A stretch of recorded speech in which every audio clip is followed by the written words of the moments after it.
नमस्कार विद्यार्थी मित्रांनो, इन्फिनिटी इंजिनिअरिंग अकॅडमीच्या यूट्यूब चॅनलवरती मी प्रमोद देशकरी आपणा सर्वांचं स्वागत करतो। विद्यार्थी मित्रांनो, तुम्हाला सगळ्यांना माहिती आहे की नगर परिषद भरती 2023 ही जम्बो ॲडव्हर्टाइजमेंट आलेली आहे। विविध पद आहेत, 1800+ पद आहेत, पण त्याच्यामध्ये जे अभियांत्रिकीचे विद्यार्थी आहेत, इंजिनिअरिंगचे विद्यार्थी आहेत, त्यांच्यासाठी सुद्धा ही गोल्डन अपॉर्च्युनिटी आहे। त्याच्यामध्ये सिव्हिल असेल, इलेक्ट्रिकल असेल, कॉम्प्युटर असेल, मेकॅनिकल असेल, एन्व्हायरमेंटल इंजिनिअरिंग असेल, तर ह्या सगळ्या विद्यार्थ्यांसाठी ही खूप चांगली सुवर्ण संधी आहे। आणि सगळे विद्यार्थी मित्र आता 13 तारखेपासून फॉर्म फिलिंगला सुरू झालेले आहे। त्याच्यामुळे सगळ्या विद्यार्थी मित्रांना हीच घाई पडली आहे की आता आपण फॉर्म कधीपासून भरायचा। विद्यार्थी मित्रांनो, सगळ्यात महत्त्वाची गोष्ट लक्षात घ्या, फॉर्म भरायला एकदम घाई करू नका किंवा शेवटच्या 4-5 दिवसापर्यंत जाईल असंही काही करू नका। कारण TCS IBPS यांनी ज्या मागच्या काही एक्झामिनेशन घेतलेल्या आहेत त्याच्यामध्ये आणि ह्या फॉर्म फिलिंग मध्ये सगळं साम्य आहे, बरोबर आहे। त्याच्यामुळे तुम्ही लक्षात ठेवा की काय काय डॉक्युमेंट्स लागतात, कुठले सॉफ्ट कॉपीज लागतात, कशा पद्धतीने स्टेप बाय स्टेप फॉर्म भरायचा आहे, कुठे प्रॉब्लेम आलेला आहे। आज हा व्हिडिओ करण्यामागचा उद्देशच हा आहे विद्यार्थी मित्रांनो की सुरुवातीला आम्हाला सुद्धा तेच प्रश्न पडले जे तुमच्या मनामध्ये आहे। MSc IT बद्दल सगळ्यात महत्त्वाचं। दुसरी गोष्ट की सर माझा डिप्लोमा झालेला आहे, तिकडे 12वी मॅन्डेटरी केलेला आहे, डिप्लोमाची माहिती ही ॲडिशनल विचारलेली आहे। मग असे जे सगळे तुमच्या मनामध्ये प्रश्न आहेत, हे सगळ्या प्रश्नांची उत्तरं आपण देणार आहोत। Step by step form fill करताना काय काळजी घ्यायची आणि कुठल्या चुका टाळायच्या जेणेकरून त्याच्यानंतरचे येणारे प्रॉब्लेम्स हे येणार नाही, तर याच्यासाठी आपण हा व्हिडिओ करतोय। विद्यार्थी मित्रांनो, सगळ्यात महत्त्वाचं लक्षात घ्या की नगर परिषद भरती 2023 साठी जे काही स्पेसिफिक पर्टिक्युलर त्यांनी आपल्याला वेबसाईट दिलेली आहे, त्याची लिंक सुद्धा दिलेली आहे, तर ही लिंक आपल्या डिस्क्रिप्शन सेक्शन मध्ये आहे, तिथे जाऊन तुम्ही क्लिक करू शकता। सुरुवातीला फक्त बघा, कारण त्याच्यामध्ये वेगवेगळे टप्पे आहेत। सुरुवातीला रजिस्ट्रेशन करायचं आहे, त्यानंतर फॉर्म फिल करायचा आहे, फॉर्म फिल मध्ये परत खूप साऱ्या स्टेप्स आहेत आणि पेमेंट मोड पर्यंत जायचंय, प्रिंट आउट काढायची आहे। तर या गोष्टी जरी तुम्हाला वाटत असेल की हे माहिती आहे सर आम्हाला फक्त त्या 2 गोष्टीबद्दल सांगा, तर काही हरकत नाही। विद्यार्थी मित्रांनो, सगळ्यात महत्त्वाचं ज्या काही प्रोसेस आहेत, तर तुमचं रजिस्ट्रेशन करायचं आहे, नवीन नोंदणी किंवा जे आहे स्पेसिफिकली त्याच्यामध्ये, कारण तुमचा मोबाईल नंबर आणि तुमचं ईमेल ID हे खूप महत्त्वाचे पार्ट आहेत, येते लक्षात। त्यानंतर तुमचं ऍप्लिकेशन जे आहे ते प्रिपेअर करायचं आहे, त्याच्यामध्ये स्पेसिफिकली जर असेल ऑलरेडी लॉग इन तर तुम्ही लॉग इन करू शकता, स्टेप बाय स्टेप जाऊ शकता। आणि तुमचं छायाचित्र स्वाक्षरी अपलोड करायची आहे। याच्या व्यतिरिक्त खूप सारे डॉक्युमेंट जे आहेत याच्यामध्ये, हे डॉक्युमेंट सुद्धा तुम्हाला अपलोड करायचे आहेत। त्याच्यामुळे या सगळ्यांच्या सॉफ्ट कॉपीज तुमच्या सोबत असल्या पाहिजे, प्रायरलाच असल्या पाहिजे। त्याच्यानंतर ऑनलाईन परीक्षा शुल्क सुद्धा भरायची आहे, अर्जांची प्रिंटआउट काढून ठेवायची आहे, त्याचे लॉग इन क्रेडेन्शियल खूप ठिकाणी तुमच्या स्पेसिफिक टेलिग्राम मध्ये सेव्ह मेसेज मध्ये टाकून ठेवा, मेल करून ठेवा, कारण तो सुद्धा इश्यू काही विद्यार्थ्यांचा येतो। त्याच्यामुळे खूप शांत डोक्याने हे सगळे फॉर्मची प्रोसेस तुम्हाला करायची आहे। इथे सुद्धा मागच्या जशा एक्झामिनेशनचा फॉर्म भरला तसंच इथे सुद्धा एक प्रेझेंट फोटोग्राफ आणि एक जो आहे तुमचा स्पेसिफिकली सॉफ्ट कॉपी वाला फोटोग्राफ, हे दोन्ही तुम्हाला हे करायचे। त्याच्यामुळे त्या सगळ्या गोष्टी तुम्हाला माहिती असल्या पाहिजे। तर ही ती वेबसाईट आहे, त्याच्यावरनं तुम्ही जाऊ शकता। आता याच्यामध्ये स्टेप्स तुम्ही लक्षात घ्या, याच्यामध्ये ज्या मेन आहे, याच्या अगोदर तर तुम्हाला रजिस्ट्रेशन करायचंय, पण मेन याच्यामध्ये तुम्हाला जर बघायचं झालं तर personal details, additional details, communication details, qualification and experience, document and payment, या सगळ्या स्टेप बाय स्टेप तुम्हाला प्रोसिजर करायच्या आहेत। त्याच्यामुळे स्पेसिफिकली या सगळ्या गोष्टी समजून घ्या। ज्यावेळेस आपण त्या पर्टिक्युलर वेबसाईटला क्लिक करतो तर तुम्हाला जे टेक्निकलशी रिलेटेड इन्स्ट्रक्शन्स आहेत त्या दिलेल्या आहेत।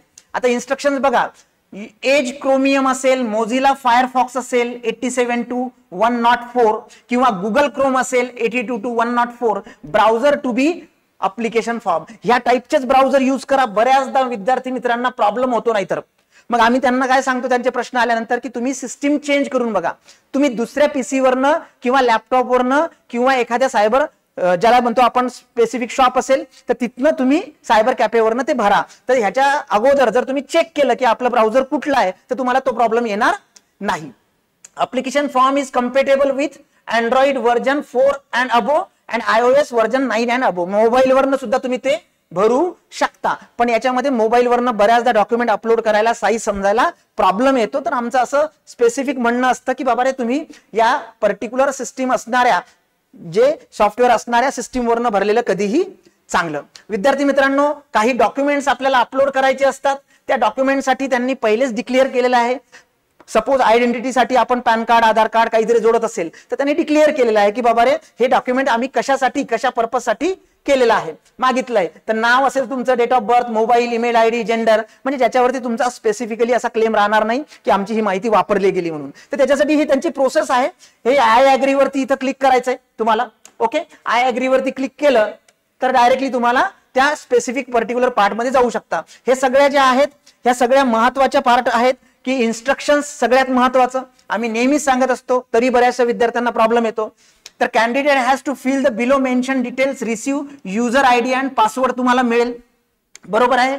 आणि तो जो पासवर्ड आणि आयडी आहे हे स्पेसिफिकली खूप महत्वाचे क्रेडेन्शियल्स आहेत. ते तुम्हाला पुढच्या प्रत्येक टप्प्यापर्यंत, जॉईनिंग पर्यंत तुम्हाला ते महत्वाचे लक्षात ठेवावे लागणार आहे. त्याच्यामुळे स्पेसिफिकली तुम्ही मेन्शन करताना correct name, date of birth, mobile number, email address हे प्रॉपरली त्यांना प्रोव्हाइड करायचं आहे. महत्वाच्या तारखा तर ऑलरेडी आपण मागच्या व्हिडिओमध्ये सांगितलंय तुम्हाला. तर 13 जुलैपासून फॉर्म ऑलरेडी सुरू झालेले आहेत आणि 20 ऑगस्ट पर्यंत बऱ्यापैकी मोठा कालावधी त्यांनी दिलेला आहे. तर 1 महिन्याचा कालावधी म्हणू शकतो, 1 महिना प्लस कालावधी, तर 20 तारखेपर्यंत. पण एक लक्षात ठेवा की एकदम घाई करू नका आणि एकदम 15 तारीख, 16 तारीख, 17 ऑगस्ट, 15 ऑगस्टची वाट नाही बघायची याच्यामध्ये. ओके, तर ह्या महत्वाच्या डेट्स आहेत. विद्यार्थी मित्रांनो, नगर परिषदेसाठी डेडिकेटेड आपल्या बॅचेस आहेत. नागपूर आणि पुणे या दोन्ही लोकेशनला या बॅचेस आहेत. 20 तारखेपासून, 20 जुलैपासून ही हायब्रिड बॅच ऑफलाईन, ऑनलाईन आणि रेकॉर्डेड मोड मध्ये असणार आहे. याचे सगळे वैशिष्ट्य, सगळे आपल्याला डिटेल दिलेले आहेत. जेवढेही टेक्निकलच्या स्पेसिफिक पर्टिक्युलर पार्ट आहेत ते ही स्पेशल बॅच आहे. जर तुम्हाला याची संपूर्ण माहिती पाहिजे असेल तर आपला IVR नंबर याच्यावरती तुम्ही कॉन्टॅक्ट करा, तुम्हाला डिटेल दिले जाईल. किंवा या व्हिडिओच्या डिस्क्रिप्शन सेक्शन मध्ये एक लिंक दिलेली आहे गुगल फॉर्मची, ती फिलअप करा विद्यार्थी मित्रांनो, तुम्हाला सगळी माहिती मिळेल. ओके, आणि नक्कीच पुस्तकांसाठी बघा एक नगर परिषद भरतीचं स्पेसिफिक संपूर्ण मार्गदर्शक पुस्तक आहे. याच्यामध्ये सगळ्या पोस्टसाठी, ज्याही पोस्ट नगर परिषदेच्या आलेल्या आहेत, लिपिक असेल किंवा तुमचा अभियंता असेल, तर या सगळ्यांसाठी हे नॉन टेक्निकलचं उपयुक्त पुस्तक आहे 1000+ MCQ सहित. आणि त्याच्या व्यतिरिक्त 6000+ MCQ हे सिव्हिल साठीच्या विद्यार्थ्यांना नवीन रिवाइज 10th एडिशन याच्यामध्ये आलेलं आहे. हे मात्र तुम्हाला सगळ्याच ब्रँचेससाठी खूप उपयुक्त ठरेल. ओके विद्यार्थी मित्रांनो, सगळ्यात महत्वाचं आता लक्षात घ्या की कशा पद्धतीने आपल्याला सुरुवात करायची आहे. तुम्ही जर त्या लिंक वरती क्लिक केलं तर तुम्हाला स्पेसिफिकली हे जे पेज आहे हे मिळेल. याच्यामध्ये तुम्हाला सगळ्यात पहिल्यांदा रजिस्ट्रेशन करायचं आहे. त्याच्यासाठी व्हॅलिड मोबाईल नंबर आणि व्हॅलिड ईमेल आयडी की ज्याच्यावरती कॉन्टॅक्ट होऊ शकतो. ओके, तर रजिस्ट्रेशनची प्रोसेस आहे. इथे न्यू रजिस्ट्रेशन किंवा लॉग इन. आता लॉग इन का, कारण क्रेडेन्शियल आलेत तर, आणि नवीन साठी सुद्धा तिथे रजिस्ट्रेशन न्यू मेन्शन केलेलं आहे. तर रजिस्ट्रेशन मध्ये तुमचं नाव, मिडल नेम आणि लास्ट नेम, इथे सगळ्या विद्यार्थ्यांना बऱ्याचदा प्रश्न पडतो आणि ते आम्हाला फोन करतात की सर इथे मेन्शन केलेलं आहे की strictly as per the matriculation certificate, 10वीच्या ज्या मार्कशीट आहेत त्याच्यावरती विदाऊट सॅल्युटेशन श्री श्रीमती हे सगळं आपण घरी लावायचं, तिथे लावायचं नाही. तर डायरेक्टली स्पेसिफिकली याच्यामध्ये अप्लिकंट्स फर्स्ट नेम, मिडल नेम आणि लास्ट नेम ज्या स्पेसिफिक सिक्वेन्स वरती तुमच्या मार्कशीट वरती आहे त्याच्यामध्ये हे स्पेसिफिक मेन्शन केलं पाहिजे. याच्यामध्ये उद्देश हाच असतो की कुठलीही स्पेलिंग हे मिस्टेक त्याच्यामध्ये नसायला पाहिजे. तर विद्यार्थी मित्रांनो, ही सगळ्यात महत्वाची माहिती तुमच्या नॉमेनक्लेचर नुसार टेक युअर ओन टाइम आणि स्लोली ते टाईप करायचं, चेक करायचं 2-2दा. जेव्हा व्हॅलिडेट करायला सांगतात तेव्हा सुद्धा चेक करायचं, नंतरचे प्रॉब्लेम्स येत नाहीत.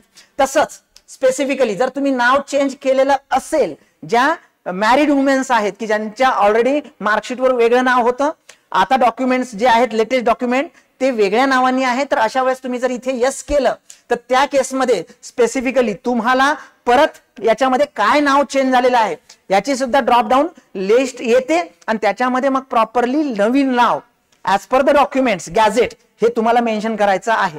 येते लक्षात. त्यानंतर तुम्हाला डेट ऑफ बर्थ टाकायची आहे ऍक्युरेट. त्याच्यामुळे तुम्हाला इलिजिबल आहेत की नाही, एज मध्ये बसता की नाही हे तुम्हाला इन्स्टंट कळेल. नाव हे 10वीच्या मार्कशीट नुसार नेहमीचाच पर्टिक्युलर प्रॉब्लेम आहे. ओके, तर हे सगळी माहिती याच्यामध्ये फिल केली की स्पेसिफिकली तुम्हाला या नेक्स्ट पेज वरती येता येईल. इथे सुद्धा तुम्हाला जसं मी हे डेट ऑफ बर्थ टाकलेली आहे तसंच इथे जेंडर टाकायचं आहे. ओके, मेल, फिमेल आणि ट्रान्सजेंडर. त्याच्या व्यतिरिक्त व्हॅलिड मोबाईल नंबर दिलेला आहे तोच टाकायचा आहे, तो कन्फर्म करायचा आहे. अल्टरनेट नंबर मॅन्डेटरी नाही, जर टाकला तरी काही स्पेसिफिकली बिघडणार नाही, त्याच्यामुळे तुम्ही टाका अल्टरनेट नंबर, एखाद्या वेळेस कामी येऊ शकतो. तसाच व्हॅलिड आयडी, ईमेल आयडी तो कन्फर्म करायचा आहे, प्रॉपर तो सुरू आहे नाही आहे, ऍक्टिव्हेशन आहे नाही आहे हे सगळं चेक करायचं. या दोन गोष्टी खूप महत्वाच्या आहेत, मोबाईल नंबर आणि तुमचा ईमेल आयडी. त्यानंतर तुमचं मॅट्रिक्युलेशन रोल नंबर टाकायचा आहे. आता मॅट्रिक्युलेशन नंबर हा सुद्धा व्यवस्थित टाका विद्यार्थी मित्रांनो, कारण तुम्ही जर सपोज अर्धवट फॉर्म भरला आणि तो तसाच ठेवला आणि आता विचार केला की हे डॉक्युमेंट नाहीये, हे मी उद्याला कंटिन्यू करणार, तर त्यावेळेस जेव्हा तुम्ही परत एकदा त्याच्यामध्ये लॉग इन करता, जेव्हा परत तुम्ही लॉग इनला जाता, तर त्या केसमध्ये तिथे ते मॅट्रिक्युलेशन नंबर सुद्धा विचारतं. त्याच्यामुळे ह्या गोष्टी सुद्धा प्रॉपरली व्यवस्थित फिल करा. कधी पासआउट झालात 10वी ते लिहावं लागेल तुम्हाला. आणि त्यानंतर स्पेसिफिकली तुम्हाला 3 ऑप्शन द्यायचे आहेत. कशासाठी? तुमच्या एक्झाम सेंटरसाठी. 3ही वेगवेगळे द्यायचे आहेत. इथे खूप मोठी लिस्ट आहे, इथे त्याच्यापेक्षा छोटी लिस्ट आहे आणि सगळ्यात शेवटी जे आहे स्पेसिफिकली तर इथे टेस्ट सेंटर डिस्ट्रिक्ट प्रिफरन्स जे आहेत तर हे मेन्शन केलेले आहेत, याच्यात कमी आहेत. तर तुम्ही ड्रॉपडाऊन मेनू मध्ये तुम्ही चेक करू शकता. याच्यामध्ये जे सुरुवातीला फॉर्म भरतील बऱ्यापैकी त्यांना त्यांच्या आवडीचं सेंटर मिळतं, पण ते जर अकोमोडेट झालं ऑलरेडी सेंटर, तर अशा वेळेला त्या केसमध्ये स्पेसिफिकली तुम्ही त्या जे सेंटर आहे तिथे मेन्शन केलेलं आहे बघा, test centre once selected will be considered for the post applied. If any candidate does not get test center as per their preference selected, then they will be provided with a nearby available test centers as per the preference entered. याच्या जवळच्या ज्या आहेत taste locations, त्याच्या जवळपासचे locations तुम्हाला मिळू शकतात. येते लक्षात? तर ह्या गोष्टी लक्षात ठेवा. हे सगळं फिल केल्यानंतर तुम्हाला ओटीपी जनरेट करायचा आहे.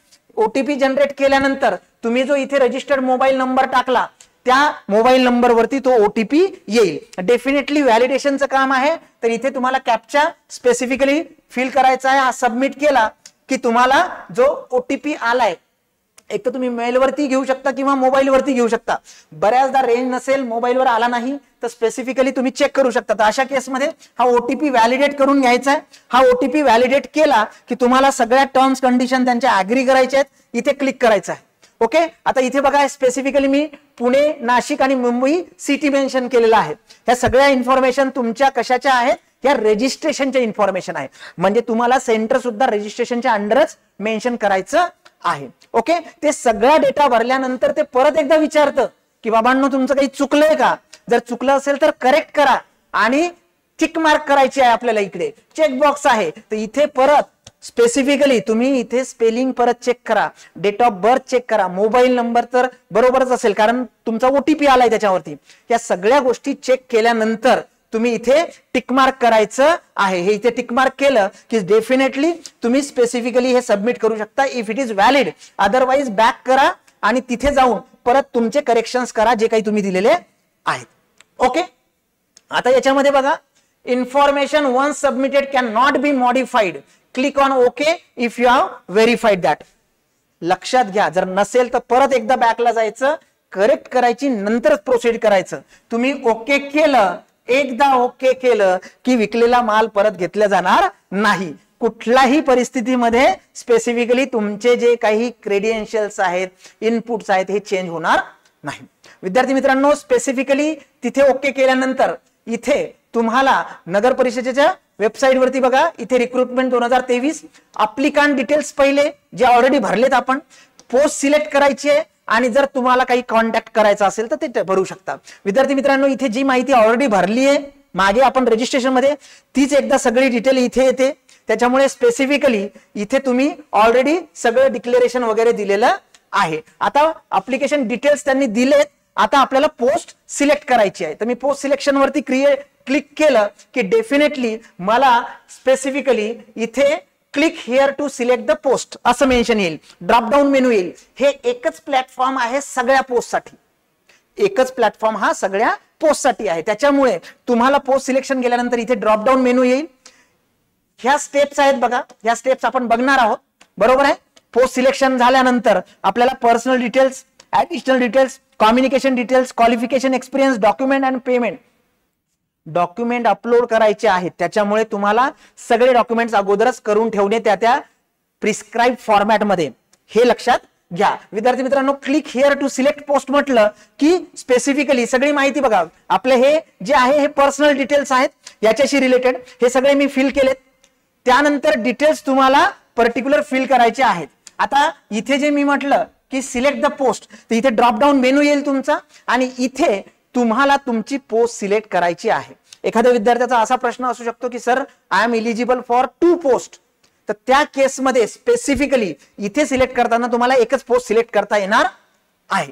ओके. त्यानंतर तुमची जी बेसिक इन्फॉर्मेशन आहे, ही बेसिक इन्फॉर्मेशन मधली पर्सनल डिटेल्स ऑलरेडी आपण भरलेत, तेच तिथे रिपीट होतील. त्याच्या व्यतिरिक्त स्पेसिफिकली आपल्याला पर्सनल डिटेल मध्ये तुमचे सेंटर्स इथपर्यंत माहिती मी ऑलरेडी भरली आहे, पण त्याच्यानंतर जे आहे अप्लाइंग पोस्ट, त्यानंतर तुम्ही जर कुठे काम करत असाल तर, एक्स एम्प्लॉई असाल तर, कॅन्डिडेट डोमेसाईल कॅटेगरी डिटेल्स, हे सगळी माहिती भरायची. जिथे तुम्ही यस कराल तिथे ऍडिशनल इन्फॉर्मेशन ब्लॉक येईल, त्याच्यामध्ये तुम्हाला माहिती भरायची आहे. For example, are you an employee of municipal council nagar panchayat आहे का? मी जर नाही केलं तर नेक्स्ट खाली जावं लागेल, पण जर मी यस केलं तर इथे परत एक मेनू बार येईल ज्याच्यामध्ये मला माहिती भरावी लागेल. तसंच काय आहे की सेंट्रल गव्हर्नमेंटचे एम्प्लॉई आहेत का? इथे मी नो केलं, फ्रेशरसाठी नो करायचंय, यस केलं तर तिथे सगळी माहिती भरावी लागेल. येते लक्षात. त्यानंतर डोमेसाईल कॅटेगरी वाईज, आता इथे नॅशनॅलिटी डेफिनेटली इंडियन असला पाहिजे, अदर्स केलं तर not eligible for the post. Are you domicile of Maharashtra, इथे तुम्हाला यस करावं लागेल. यस म्हटलं तर डेफिनेटली तिथे तुम्हाला इन्फॉर्मेशन भरावी लागेल. रिझर्वेशन कॅटेगरी तुमची मेन्शन करावी लागेल. All these are under personal specific part. आता मग मी सांगितलं होतं की सिलेक्ट अप्लाइंग पोस्ट. आता मी पोस्ट जर सिलेक्ट करायला ड्रॉपडाऊन मेनूने इथे खाली गेलो तर इथे बघा Maharashtra municipal engineering services group C, okay, स्थापत्य, विद्युत, संगणक, हे सगळे ग्रेड आहेत बघा विद्यार्थी मित्रांनो. तुम्ही ज्या पर्टिक्युलर पोस्ट साठी सिलेक्ट कराल, फॉर एक्झाम्पल मी सिव्हिलचं सिलेक्ट केलं, तर सिव्हिल साठी मी सिलेक्ट केलं तर डेफिनेटली मला ती पोस्ट इथे फायनल होईल आणि त्याच्यानुसार स्पेसिफिकली तुम्हाला समोरची इन्फॉर्मेशन भरायची आहे. नॅशनॅलिटी, डोमेसाईल, रिझर्वेशन हे तुम्हाला तिथे त्या पॉइंटला पुटअप करायचं आहे. For example me civil group इथे महाराष्ट्र नगर परिषद अभियांत्रिकी सेवा स्थापत्य गट क हे ऑलरेडी मेन्शन केलेलं आहे. डेफिनेटली पोस्ट कोड त्याचा जो काही सिक्वेन्स वाईज येईल तर तो तिथे ऑटो जनरेट होईल. डिटेल एम्प्लॉई मी बघा नो नो म्हटलंय, मगाशी सांगितलंय. नॅशनॅलिटी यस केलंय, डोमेसाईल यस केलंय, अदर बॅकवर्ड क्लास ओबीसी केलंय मी. Do you want apply under women's reservation, हे खूप महत्वाचं आहे. आता तुम्हाला जर वुमेन्स रिझर्वेशन ज्या महिला आहेत किंवा विद्यार्थिनी आहेत त्यांनी इथे प्रॉपरली मेन्शन करायचं. नो केलं सर, आणि दुसरी गोष्ट यस केल्यानंतर जेव्हा तो फायनल आपला ड्राफ्ट येतो तिथे की काय काय इन्फॉर्मेशन अपलोड केली आहे त्याच्यामध्ये सुद्धा चेक करायचं. मागच्या वेळेस तोच प्रॉब्लेम झाला होता की बऱ्याचशा विद्यार्थिनींचं असं म्हणणं होतं की सर आम्ही तिथे यस केलं होतं पण प्रिंटवर मात्र ते नो आलं आणि आता आम्हाला स्पेसिफिकली रिझर्वेशन मिळत नाहीये. त्याच्यामुळे प्रॉपरली इथेही चेक करायचं आणि फायनल जेव्हा कन्फर्म करता तुम्ही त्यावेळेस जेव्हा चेकलिस्ट येते तर त्याच्यावरती ही सगळं मेन्शन करायचं. येते लक्षात. तर जे काही तुम्ही इथे मेन्शन करताय ते तुम्हाला तिथे प्रेझेंट करावं लागेल. आता other backward class candidate seeking reservation benefits must ensure that they are entitled to such reservation. They should possess required certificate issued by competent authority, the prescribed format to support their claim. आता तुम्ही इथे yes केलंय, अजून काहीतरी upload केलंय, पण जर जेव्हा डॉक्युमेंट व्हेरिफिकेशन डीव्ही होईल त्यावेळेस तुम्हाला ते प्रेझेंट करावंच लागेल. तर ह्या गोष्टी खूप छोट्या छोट्या आहेत, इझिली वाटतात, पण याच्याशिवाय पर्याय नाही. प्रॉपरली भरावं लागेल. ओके. कुठल्याही ऑर्गनायझेशनचे एम्प्लॉई आहेत का, सेंट्रल गव्हर्नमेंटचे एम्प्लॉई आहेत का, हे सगळं भरत नेले. पोस्ट स्पेसिफिक डिटेल्स बघा. Have you pass MSc IT equivalent examination any other, okay, any other examination that government may specify time to time. आता have you pass MSc IT और equivalent examination and any other. आता त्यांनी असं नाही म्हटलंय की फक्त MSc IT. Have you pass MSc IT म्हटलंय का तिथे यस नो. तर त्या केसमध्ये विद्यार्थी मित्रांनो लक्षात घ्या, तुम्ही जर नो केलं, बरोबर आहे, तुम्ही जर नो केलं तर त्या केसमध्ये स्पेसिफिकली तुम्हाला तिथे काय येईल, तुम्हाला त्याचे डिटेल्स टाकावे लागतील आणि ते प्रेझेंट करावं लागेल. त्याच्यानंतर आहे नो. तुम्ही जर नो केलं तर तिथे मेसेज येतो की you are not eligible for the post, बरोबर आहे. पण तिथे एक एक्झम्प्टेडचा सुद्धा पॉइंट आहे. गव्हर्नमेंट GR तुम्ही वाचला असेल लेटेस्टचा, त्याच्यामध्ये काय मेन्शन केलेलं आहे विद्यार्थी मित्रांनो, की ज्या विद्यार्थ्यांचं इंजिनिअरिंग झालेलं आहे म्हणजे पदवी, ज्यांचा डिप्लोमा झालेला आहे इंजिनिअरिंगचा म्हणजे पदविका, त्यांच्यासाठी MSc IT हे कंपल्सरी नाही. त्यामुळे तुम्हाला इथे त्यांनी मेन्शन केलेले वाक्य सेंटेन्सेस व्यवस्थित वाचा, त्याच्यानुसार तुम्हाला इथे कळेल. येते लक्षात? स्पेसिफिकली या सगळ्या गोष्टी महत्वाच्या आहेत. Have you pass MSc IT exam or equivalent examination and any other examination that government may specify from time to time. तर ती जी एक्झाम आहे ती स्पेसिफिकली बघा, candidate having qualifications mention in just GR 2013चा 18चा 2018चा परत are exempted from passing MSc IT. आता इथे जे एक्झम्प्टेड आहेत त्या GR शी रिलेटेड ते विद्यार्थी एक्झम्प्टेड वरती क्लिक करणार. ओके, पण इथे मेन्शन करताना केलंय have you pass MSc IT exam or, तर GR काय सांगतो की MSc IT किंवा हे असलं पाहिजे. तर ते तुमच्याकडे आहे विद्यार्थी मित्रांनो, येते लक्षात? तर आणि तरच स्पेसिफिकली तुम्हाला ते मेन्शन करावं लागेल. ओके, आणि तुम्ही जर नो केलं तर ते घेणारच नाही. येते लक्षात? त्यानंतर did you have a Marathi as a one of the subject in your 10th 12th? Yes करायचं स्पेसिफिकली. आता बरेचसे विद्यार्थी CBSE चे असू शकतात. CBSE चे जर विद्यार्थी असेल तर डेफिनेटली त्यांच्यामध्ये Marathi as a one of the subject नसणार आहे. मग त्या केसमध्ये तुम्हाला काय करायचंय, प्रेझेंट करायचंय मराठी नॉलेज असणारं सर्टिफिकेट. ओके, आता इथे त्याच्या व्यतिरिक्त बघा, सर्टिफिकेट समजा मराठीशी रिलेटेड असेल तर ते सुद्धा त्याचे डिटेल्स तुम्हाला इथे लिहायचे आहेत. 10वी 12वीचं जे काही असेल ते यस केलंय मी, तर इथे कॅटेगरी सर्टिफिकेट डिटेल्स आहेत, कुठल्या कॅटेगरीशी रिलेटेड, कुणी इश्यू केलं, कुठल्या डेटला केलं, सिरियल नंबर काय, सिरियल नंबर वरती आपण ऑलरेडी याच्या अगोदर काही व्हिडिओज केले होते, कुठला सिरियल नंबर असतो, तर हे व्यवस्थित वाचा.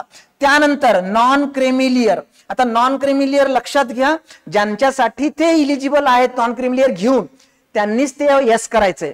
महिलांच्या बाबतीतला GR तुम्हाला माहिती आहे की स्पेसिफिकली त्यांनी NCL आता कुठल्याही महिला रिझर्वेशन किंवा महिलांसाठी ठेवलेलं नाही. तर ह्या गोष्टी खूप महत्वाच्या आहेत, त्या प्रॉपर वेनी सिलेक्ट करायचं. आता जसं इथे NCL सिलेक्ट केलं, ऑथॉरिटी, कधीची डेट आहे आणि स्पेसिफिक सिरियल नंबर. ओके, त्यानंतर डोमेसाइलचंही तसंच आहे. डोमेसाइल सुद्धा तुम्हाला डिटेल्स द्यावे लागतील सगळे. त्याच्या व्यतिरिक्त सगळ्यात महत्वाचं म्हणजे तुमचं आयडेंटिफिकेशन डिटेल्स. ओके, आता visible identification details, mark of a visible identification, minimum 1 identity of proof is mandatory. Okay, enter valid ID card and this is a original ID proof will be required at the time of specific recruitment. त्याच्यामुळे तुम्ही याच्यापैकी काही जर द्यायचं असेल one important, तर त्या केसमध्ये बघा पॅन कार्ड देऊ शकता, ड्रायव्हिंग लायसन्स देऊ शकता. त्याची जे काही मेन्शन केलं तुम्ही, ड्रायव्हिंग लायसन्स यस केलं तर डेफिनेटली त्याचा नंबर, ओके, सगळे डिटेल्स, त्याच्यावरती नाव कोणाचं आहे ते सगळं विचारतील.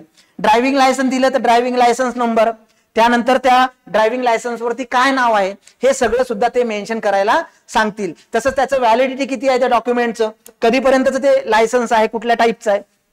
म्हणजेच काय, जे तुम्ही इथे यस कराल त्याचे डिटेल्स तुम्हाला भरावे लागतील. म्हणजे त्याची कॉपी, त्याची एक झेरॉक्स किंवा ओरिजिनल हे सगळं पहिलंच जमा करून ठेवायचं, जेणेकरून तुम्हाला कुठलाही चुकीचा मेसेज किंवा चुकीची इन्फॉर्मेशन त्याच्यामध्ये जाणार नाही. तुम्ही वोटर ID कार्ड सुद्धा वापरू शकता. आता बऱ्याचदा काय होतं की visible mark of visible identification या टाईपनी याच्यामध्ये तुम्ही स्पेसिफिकली मेन्शन करू शकता काही इम्पॉर्टंट असेल तर. आता बघा इथे मी पॅन कार्ड यस केलं आणि डिटेल जर भरली तर ती माहिती सगळी आपण युटिलाइज करू शकतो. पासपोर्ट असेल, ड्रायव्हिंग लायसन असेल, पॅन कार्ड असेल, ही सगळी माहिती आहे पर्सनल रिलेटेड, पर्सनल इन्फॉर्मेशन आहे. त्याच्यामुळे सगळ्यात महत्वाचं की जेणेकरून तुम्ही सगळी जी पर्सनल डिटेल भरली ती व्यवस्थित व्हॅलिडेट करून घ्यायची. हा झाला ग्रीन. आता म्हणजे ही माहिती सगळी भरलेली आहे. नेक्स्ट आहे तुमचं ऍडिशनल डिटेल्स. आता परत एकदा मी सांगतो MSc IT बद्दल. MSc IT बद्दल जेव्हा आपण बेसिकली इथे पॉइंट आउट केलं तर ह्या गोष्टी व्यवस्थित प्रॉपर वेनी लक्षात घ्या विद्यार्थी मित्रांनो, की त्यांनी काय मेन्शन केलेलं आहे. Okay, will just have that particular part. हे MSc IT याच्या नंतरची हे इथे बघा, हे नीट सेंटेन्स वाचा. What is the meaning of दिस?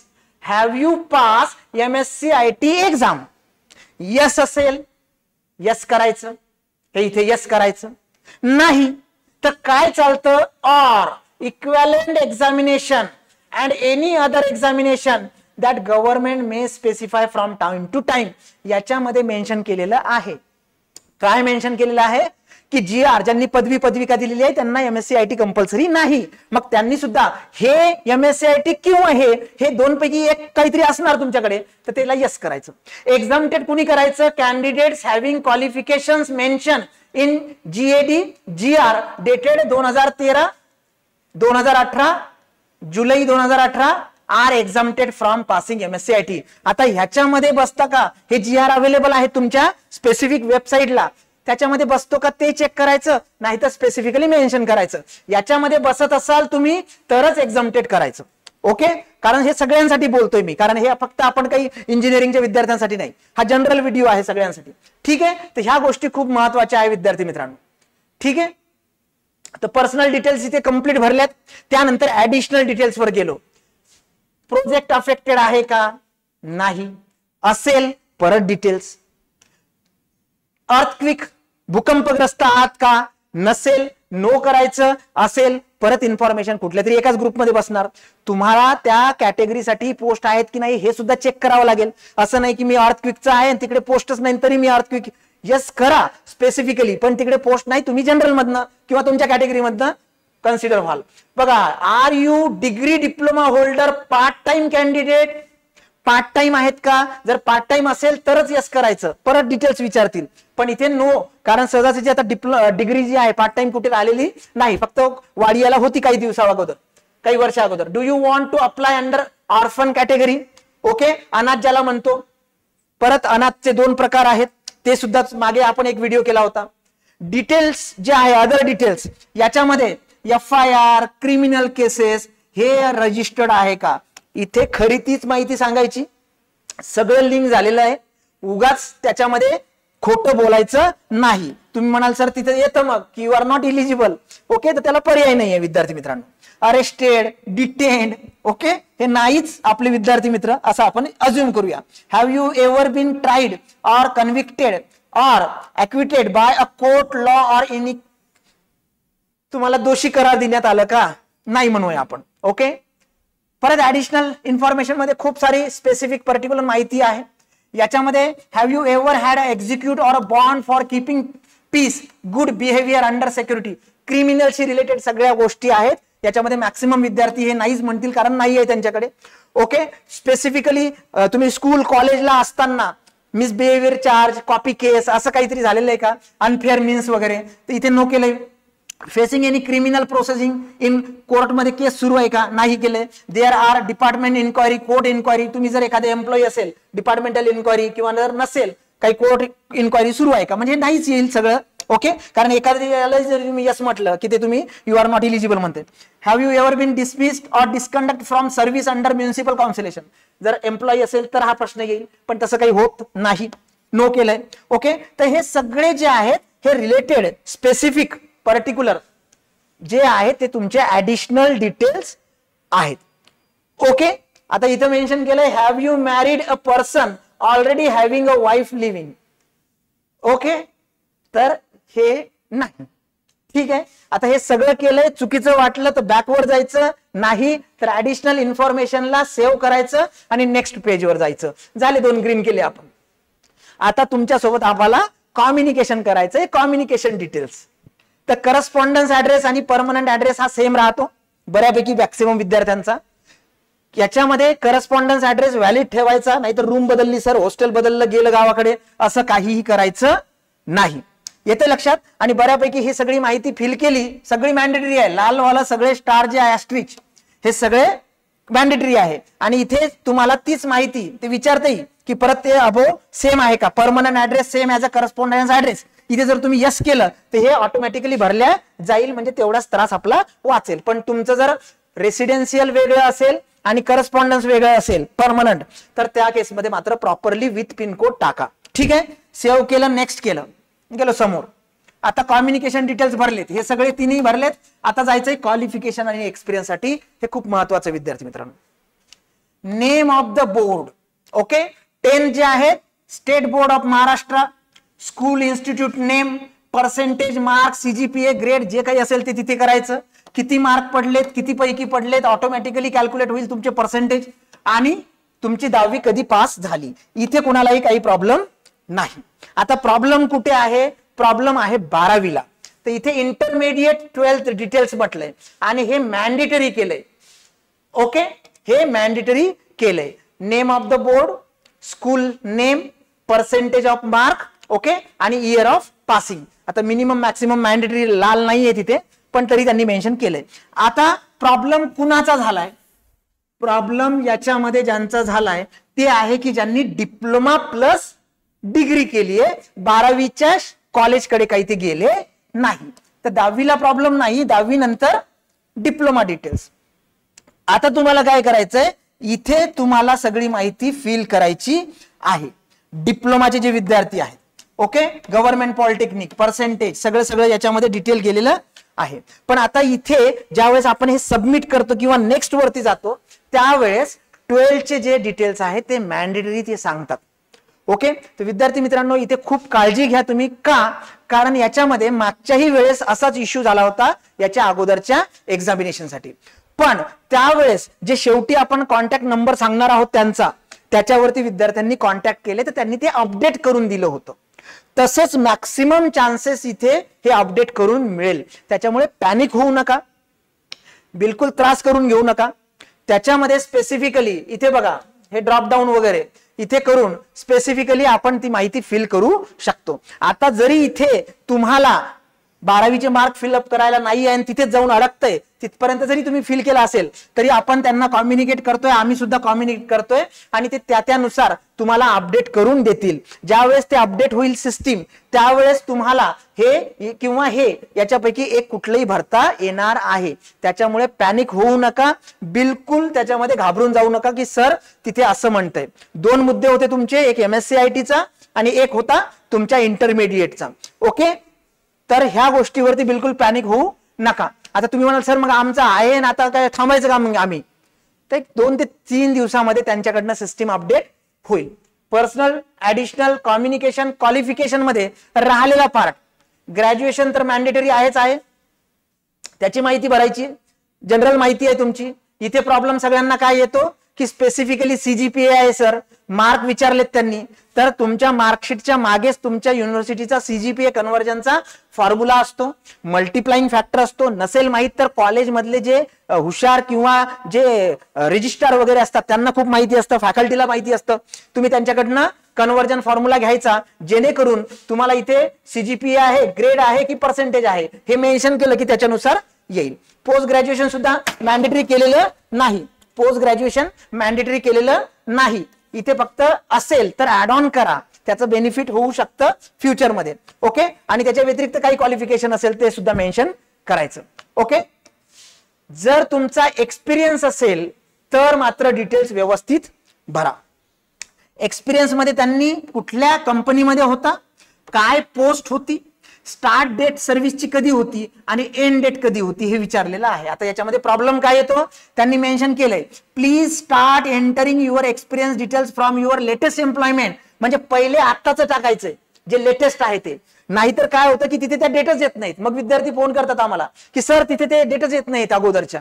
तर हे प्रॉपर क्रोनॉलॉजी तुम्हाला ही मेन्शन करावी लागेल. जर तुमचा एक्सपिरियन्स जास्त असेल तर इथे तुम्ही ऍड ऑन करू शकता, एक स्पेसिफिक पर्टिक्युलर रो तुम्ही ऍड ऑन करू शकता, ऍड न्यू रो म्हणतोय. ओके, डिलीट करता येतं. आणि हे जे आहे हे सगळं क्रोनॉलॉजिकली म्हणजे 2023चा लेटेस्ट आता राहील आणि मग अगोदर 2019 वगैरे जर असेल तर तो राहील. तर स्टेप बाय स्टेप जा, हे सगळं इथे मेन्शन केलेलं आहे. ओके, हा एक्सपिरियन्सचा पर्टिक्युलर कॉलम आहे. एक्सपिरियन्स प्रॉपर वेनी टाका. Please enter the name of board under intermediate. बघा तिकडे जे कार्यक्रम केला होता ते इथे मेसेज आला ज्यावेळेस आपण सबमिशनला जातो.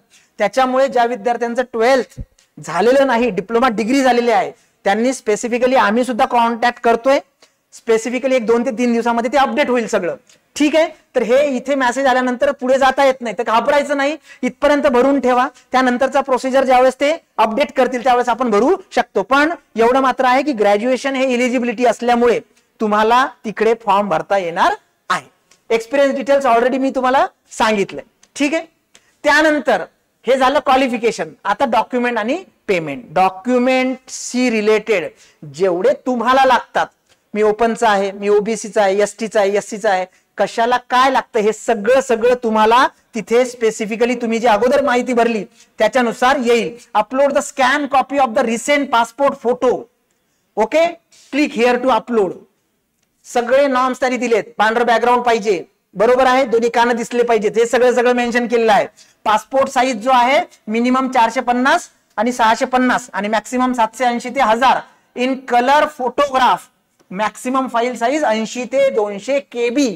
हे सुद्धा घ्या. बऱ्याचदा काय होतं, छोटी साईज होते, बऱ्याचदा मोठी साईज होते. हे सगळं ऍडजस्ट करत ट्राय अँड एरर मेथडवर करायचं आणि एक कॉपी तशी तयारच करून ठेवायची जे इझिली अपलोड होईल. आय कन्फर्म दॅट, जे काही लिहिलंय ते मिसमॅच नाही, बाकीचं नाही. Okay. Specifically upload the scan copy of signature permitted. Signature आणि ज्याला तुम्हाला अपलोड करायचं आहे, जे काही कार्यक्रम वरती केला त्याला तुम्हाला इथे क्लिक अपलोड करायचं आहे. क्लिक अपलोड केलं की बेसिकली सगळेच जेवढे काही डॉक्युमेंट, त्याच्यामुळे या केसमध्ये डॉक्युमेंट्स तुमच्याकडे अवेलेबल पाहिजेत. ठीक आहे. आणि click here to download the reference certificate. जर मराठी स्मॉल फॅमिली याच्याशी रिलेटेड जर काही डॉक्युमेंट्स पाहिजे असेल तर त्यांनी हे दिलेलं आहे. हे बघा, लहान कुटुंबाचं प्रमाणपत्र. पॅनिक व्हायचं नाही, डायरेक्टली तुम्हाला त्याच्यावरती येईल. हे डायरेक्ट डाउनलोड करायचं, प्रिंट काढायची, सही करायची आणि द्यायचं अपलोड करून. उमेदवाराची सही. इथे पण प्रॉब्लेम येतो विद्यार्थ्यांना, सर माझं नाव कुठे लिहायचं, वडिलांचं नाव कुठे लिहायचं. येते लक्षात. स्पेसिफिकली हे बघा, हे इथे काय आहे, यांची मुलगी म्हणजे तुमचे वडील आहेत. ओके, राहणार यापुढे आणि मी कोण आहे या पदासाठी माझा अर्ज दाखल आहे. येते लक्षात. तर हे सगळं प्रॉपर वेनी करा. त्यानंतर तुमचा फोटो, कॅप्चर फोटो आणि अपलोड फोटोग्राफ. तर कॅप्चर फोटो वेगळा, मी मागच्या वेळेस सांगितलं होतं की एक फोटो अपलोड करायचा आहे आणि एक फोटो तिथे प्रेझेंट घ्यायचा आहे. जे दोन्ही फोटो तुमच्या जी शीट मिळते तुम्हाला शेवटी एक्झाम झाल्यानंतर बघा, तुमची जी रिस्पॉन्स शीट मिळते त्याच्यावरती दोन्ही फोटो असतात बघा. तर हे सगळं स्पेसिफिकली अपलोड करा त्या फॉर्मॅट मध्ये. आता मी हे सगळं अपलोड केलं की इकडे डायरेक्ट आलं. ओके, जे झालेले आहे ते व्ह्यू करू शकता, ते चेक करा. जिथच्या तिथे तोच फॉर्मॅट अपलोड करा, नाहीतर त्याच्यातही प्रॉब्लेम येतो. विचारलं डोमेसाईल, सर चुकून कास्ट गेलं. विचारलं कास्ट, सर चुकून व्हॅलिडिटी गेलं. बिलकुल चुकीचं आहे. हे सगळं मेन्शन केलंय त्यांनी. Certification minimum size 100 KB, maximum 2 MB, JPG, JPEG, PDF format मध्येच पाहिजे. जेपीजी वालच घेत ते. ओके, हे सगळं झालं की स्पेसिफिकली डायरेक्टली कशावर जाणार, तुमच्या पेमेंट मोडवर जाणार आणि इथे तुम्हाला पेमेंट करायचं आहे. हे सगळं वाचून घ्या जरा, काय काय कार्यक्रम केलाय आपण तो. ओके, आणि त्यानंतर मग ते गेटवे वरती जातं. पेमेंट गेटवे वरती मागच्या वेळेस सांगितलं होतं फोन पे वरनं पेमेंट टाळा. आमचे कट झाले सर, तिकडनं आले नाही सर, किंवा पेमेंट तर आमचे फोन पेला एक दिवस लागतो बघा बऱ्याचदा. स्पेसिफिकली कशाला, ते रिफंड व्हायला सुद्धा. तर फोन पेच्या मार्गात जाऊ नका. सहजासहजी डेबिट क्रेडिट कार्ड असतं किंवा इंटरनेट बँकिंग प्रॉपर आहे. हे सगळे डिटेल्स भरले की डेफिनेटली या सगळ्यांना तुम्हाला ऍग्री करून सबमिट करायचं आहे. रिव्ह्यू करू शकता तुम्ही प्रत्येक गोष्ट. ओके, असा मेसेज दिसू शकतो भस्कन एकदम, जसं सुरुवातीच्या 2 दिवसामध्ये हाच मेसेज दिसला म्हणून डिले झाला आपल्या रेकॉर्डला. तर हे लक्षात घ्या. हे असं जर आलं तर सिस्टीम एरर आहे, टेम्पररी एरर आहे. थोड्या वेळाने रिफ्रेश करून ब्राउज करून तुम्ही करू शकता. ओके, तर विद्यार्थी मित्रांनो ह्या पद्धतीने स्पेसिफिकली काय झालंय, ओके, या पद्धतीने तुम्ही काम करू शकता. आता सगळ्यात महत्वाचं MSc ITचं तर क्लिअर केलं मी. राहिलाय प्रश्न फक्त डिप्लोमा वाल्यांचा. ओके, तर ते मी तुम्हाला सांगितलं 2 ते 3 दिवसामध्ये अपडेट होईल. तर हेल्प डेस्क नंबर दिलेला आहे त्यांनी 919513252077. ओके, 2 4 6 8 10 हा वाला. या नंबरवरती कॉन्टॅक्ट करा. पण त्यांनी म्हटलंय की बाबांनो सोमवार ते शनिवारच करा आणि 9 AM ते 6 PM. डेफिनेटली ते एंटरटेन करतात. टेक्निकल टीम्स आहेत त्यांच्या, त्या सगळ्या क्युरीज, कारण हा जनरल फॉर्म आहे, बऱ्याचशा टेक्निकल गोष्टी त्यांना माहिती नाही की याच्यासाठी काय क्वालिफिकेशन लागतं, त्याच्यासाठी काय लागतं. तर अशा वेळेस जे back supporting team, technical team असते, त्यांचं काम असतं अशा वेळेस आपल्याकडनं त्यांना क्युरी जाणं अपेक्षित आहे की सर हा प्रॉब्लेम आहे, इथे हे इलिजिबल नाहीत, इथे हे इलिजिबल आहेत. मग त्यानुसार ते त्यांचे सॉफ्टवेअर आहेत ते अपडेट करतात आणि आपल्यासाठी तयार करतात. 20 ऑगस्ट ही शेवटची तारीख आहे, त्याच्यामुळे पॅनिक व्हायची गरज नाही. बिलकुल या पर्टिक्युलर नंबरवरती एकदम ज्याला म्हणतो पोलाइट वेनी तुमचे प्रश्न मांडा आणि ते तुम्हाला त्याचे आन्सर देतील. विद्यार्थी मित्रांनो, हा व्हिडिओ करण्यामागचं एकमेव कारण म्हणजे काय, तर ज्या विद्यार्थ्यांचे आम्हाला खूप सारे कॉल आले, सर फॉर्म भरायचा आहे, तर त्याच्यासाठीचा हा व्हिडिओ होता. विद्यार्थी मित्रांनो, thank you very much for joining the session. जर तुम्हाला या बॅचची माहिती पाहिजे असेल, बुक्सची माहिती पाहिजे असेल तर 7887811411 हा आमचा IVR नंबर आहे. व्हॉट्सअप नंबर गिरीश सरांचा 9158999422 हा आहे. तुम्ही कुठलेही मेसेज त्यांना प्रश्न विचारू शकता आणि स्पेसिफिकली डिस्क्रिप्शन सेक्शन मध्ये एक लिंक दिलेली आहे, त्या लिंकवरती तुम्ही गुगल फॉर्म भरला तर तुम्हाला सगळी माहिती घर बसल्या मिळेल. विद्यार्थी मित्रांनो, जर हा सेशन तुम्हाला आवडला असेल तर तुमच्या 5 मित्रांना, मैत्रिणींना हा व्हिडिओ नक्की शेअर करा. आमच्या चॅनलला सबस्क्राईब करा, बेल आयकॉन प्रेस करायला विसरू नका. Thank you very much.